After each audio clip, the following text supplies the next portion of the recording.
what we have here is the humble pink oyster mushroom. Now this guy is an absolute showstopper, and the best thing about it is it's really easy to grow. Okay, the pink oyster mushroom can grow within just 5 or 6 days once the block of mycelium has become fully colonized. So you can't get something that grows much faster than this. And you can just see how many fruits are just bursting out of this bucket. So to fruit this guy, they really love sugarcane or barley straw. Some of the other mushroom species we grow need to have wood pellets or some sort of hardwood, but the pink oyster absolutely loves these substrates, so that's great, and the pasteurization method works wonders for the pink oyster mushroom. Now, another thing the pink oyster mushroom really loves is coffee grounds. Okay, some of the other species that we grow, they absolutely don't like it because it's a bit acidic, but if you use this as a nutrient at around the 20 to 30% mixed in to your substrates when you're pasteurizing, instead of wheat bran, for example, you're going to get great results. You can, of course, just use wheat bran as well, but if you want to go completely low tech and use recycled products and get coffee grounds from the cafe, this is a great use to be able to grow some amazing fruits just like this.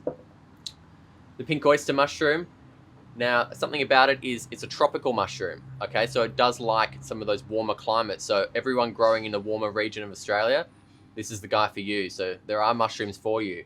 So the pink oyster mushroom loves the warmer temperatures. You can grow right up into the high 30 degrees. And in terms of the coolness, it can grow all the way down to about 18. It really doesn't like to grow much lower than 18 degrees. So we find the optimal fruiting temperature for ourselves to grow this guy like this is around the 20 to 21 degree mark. This allows it to grow slowly enough to allow it to create these plump, really dark fruits just like this. So it's a really vigorous fruiter. And if you grow this guy in buckets just like this, you're going to get flush after flush after flush. Now, one of the downsides for the pink oyster is when you pick it, it doesn't last as long as a lot of the other mushrooms. So this is probably one of the big reasons why you never see it in stores for sale, because it can only last 1, 2, 3 days in the fridge before it starts to deteriorate, before you don't want to eat it anymore. So if you can grow these guys fresh, it's absolutely brilliant. It does have like a bit of a sweet texture to it. That's how I would describe it. And the color of the pink does cook out when you cook it. But it looks just incredible as you grow it, and that's why one of the reasons why so many people love to order it in a grow kit from us. So the pink oyster mushroom can over mature really quickly, especially if you're growing it at that really high temperature, because they just grow so quickly. So that's one of the things to keep an eye on with the pink oyster. They release their spores really vigorously, and the most optimum time to pick it is when the caps are just lifting up to release their spores. And this can be really tricky with the pink oyster because they just release their spores so vigorously. If we take a look at some of the mushrooms on the side of this bucket, this bunch on the side here, this is pretty much the optimum time of when you want to pick it. Tomorrow when we come and look at this mushroom, its caps are going to be really upturned and it will be dropping a lot of its spores. And as we know, when they drop their spores, they're going to lose their storage ability in the fridge. So you really want to try and catch this guy at the best time you can. Some people, when they're growing this mushroom, you might have a big bunch of pink oysters and all these little fruits around it. When you're picking the mushrooms, you really should just pick them all off.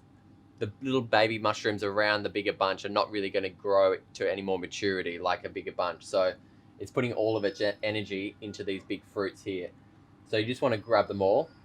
Like I said, the pink oyster mushroom loves the pasteurization method, and it's why it's one of the easiest mushrooms to grow. Okay, something to keep an eye on with the spawn though, if you buy the spawn from us or any other supplier, this species is one of the only species that you can't long-term store your spawn in the fridge. Because the fridge is a cold temperature around 2-3 degrees, if that spawn that you've bought drops down to that low temperature and it's a pink oyster, it'll actually kill it. So it really doesn't like the low temperatures. Whereas a lot of the other spawns that we sell, they can hibernate at that really low temperature. The pink oyster cannot. So if you're going to buy the pink oyster spawn from us, we recommend you use it as soon as possible. And if you're not, you just got to keep it at room temperature. And if you see little pins forming inside the spawn, you just want to give it a shake to try and rustle that up. So you definitely don't store this one in the fridge. You want to use it as fast as possible. But the pink oyster mushroom is absolutely an amazing mushroom.